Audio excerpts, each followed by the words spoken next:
সেটা আমি। ওনার ভালোবাসা ওনার মতোই জটিল। ক্ষমতার কাছে ওনার ভালোবাসা খুন হয়ে যায়। তা আমি জানি না, কিন্তু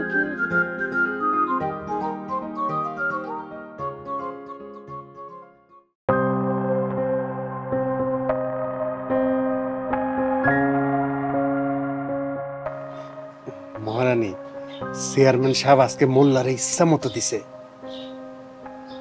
কেমনে দিচ্ছে? হাতে না মুখে? না মানে আজকে প্রথমবার সামনাসামনি দেখা তো, মুখ দিয়া ইশারা দিয়ে বুঝাই দিছে ওই মোল্লার কপালে কি আছে। তবু চেয়ারম্যান সেই ছোটবেলার থেকেই সাদ্দাম মোল্লারে মুখে মুখে হুমকি ধামকি দিয়ে আইতাছে। মোল্লা বংশ ধ্বংস করছি তা আমি না থাকলে তবে চেয়ারম্যান রে অনেক আগেই কাঁচা চাবাই খেয়ে ফেলাইতো মোল্লারা।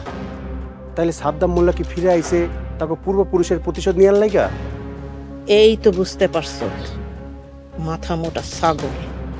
কিন্তু মহারানী, আপনার গোরস্থানের জমি ওই সাদ্দাম মোল্লা দাবি করে কেমনে? এই জমির মালিক কেডা? এই গ্রামে আগে পরে কার কি আসিল সেটা কোনো বিষয় না।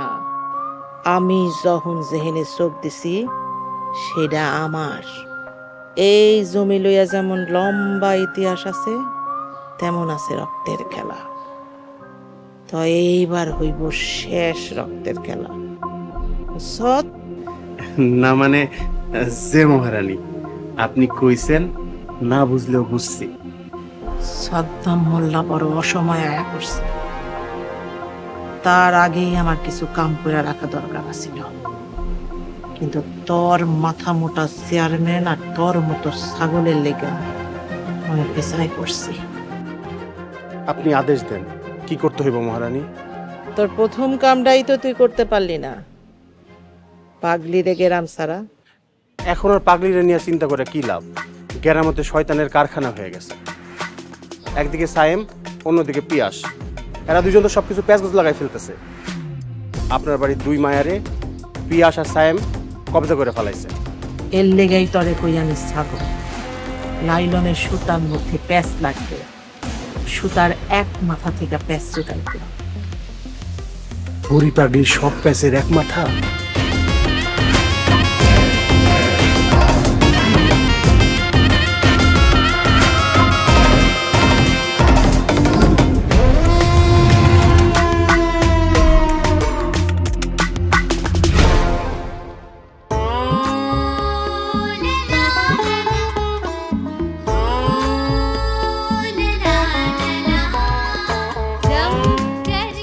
আপা, আমি এদিক দিয়ে পেয়ারা খাই মরতাছি আর আপনি মনে রং লয়ে সাজতাছেন। রঙ্গ মাইখা সঙ্গ সাজাই তো আমার কাম, এটাই তো আমার ধান্দা। আমার ধান্দা তো আমার এই মরার রাস্তা খুঁজে দিতেছে। ক্লায়েন্ট তোরে পিস্তল কইছে। এতক্ষণ কইলামটা কি তাহলে? আমি পিস্তলটা কি আসল ছিল নাকি খেলনার? আপা, আমি কি মেশিন চিনি না? তাইলে এবার বুঝ তুই কি ব্যবসা করছস আর কার থেকে টাকা লইছস। হারামজাদা। তাহলে করুমটা কি এটা কর। তুই আমার ক্লায়েন্টের লগে দেখা করায় দে, আমি একবার দেখলেই বুঝবো কোন খোয়ারের গরু। এমন কোন গুন্ডা পান্ডা নাই যে আমি চিনি না।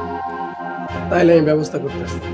আর জামান খুঁজে বের কর, এই হারামজাদারে আমার লাগবো লাগবো। এই যদি বাইসা থাকে জিহানেই থাকুক, খুঁজে বাড়ি করো। তুই আন যা, আমারে আমার ধান্দা সাজিতে দে। ঠিক আছে।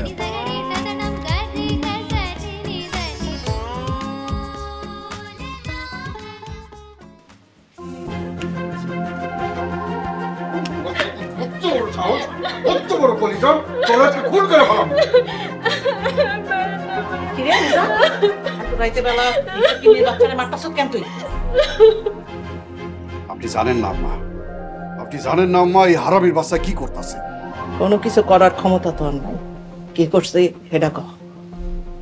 শরমের কথা কি কম আম্মা, এই হারামির বাচ্চায় গোপনে ঔষধ খায় যাতে আমাকে কোনো সন্তানাদি না হয়। আমি একটা পোলার লেখা পাগল হয়ে যেতেছি, আমার বংশের প্রদীপ নিভা যেতেছে, আর এই হারামির বাচ্চার কত বড় কলিজা হয়ে যাবে কুত্তার বাচ্চাটা। ছাড়ো মা, ফটো কইতাছি। মামা তুমি থামো তো। আর নানুমণি তুমি কি দাঁড়িয়ে দাঁড়িয়ে তামাশা দেখবা? ঝিনুক, তোরা ভিতরে যা, তোরাই সব বুঝবি না।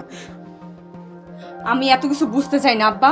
তুমি যদি আর একবার আমার মায়ের গায়ে ফুলের টোকা দিছো, আমি কিন্তু এখনই এই বাড়ি থেকে চলে যাব। আম্মা, আপনার আমি সাফ সাফ একটা কথা কয়ে দিতেছি, এই বাচ্চা যদি এই বছরের মধ্যে আমার বংশের প্রদীপ জ্বালাইতে না পারে, আমি আবার বিয়া করব।